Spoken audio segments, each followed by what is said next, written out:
मैं मौलाना साहब से एक सवाल पूछना चाहता हूँ। जी फरमाइए। मैं बाहर से आया हूँ गल्फ से।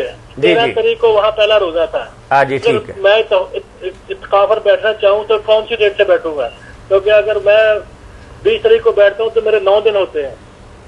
तो इसके बारे में मौलाना साहब से पूछना था। मैं मोबाइल बंद करता हूँ, जवाब टीवी में सुन लूंगा जी। जी बहुत अच्छा सवाल है मेरे भाई। ये मतलब इनका फर्क है रोजे का।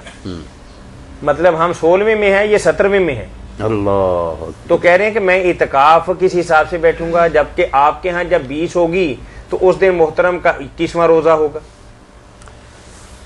आपने रमजान शरीफ जैसे इलाके में पाया, वहाँ रोजा शुरू किया और आपका अब 17वां हो गया। जब वहाँ हो जाए 29 या 30, उसके मुताबिक आप रोजे कर दें खत्म।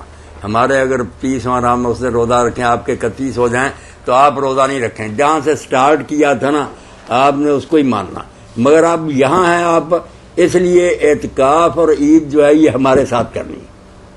हाँ, ये मसला अलग रखना। रोजे उस हिसाब से पूरे करने हैं, ईद और जो एतकाफ है ये हमारे हिसाब से करना जहाँ आप हैं।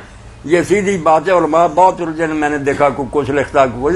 सीधी सी बात है कि जब रमजान शुरू हुआ, जहाँ आप थे, जब उसके मुताबिक वहाँ चांद 29 को नजर आ गया, खत्म रोजे आपके। अगर वहाँ 30 हुए आप भी 30 करें, 31 की तो नहीं होती बात। और ये अब यहाँ है, आप इत्काफ करेंगे तो यहाँ के लोगों के साथ करेंगे और ईद भी हमारे साथ मनाएंगे। रोजा उस दिन आप नहीं रखेंगे जब आपके 30 पूरे हो चुके होंगे, मगर ईद के लिए सब्र करेंगे, हमारे साथ करेंगे। जी।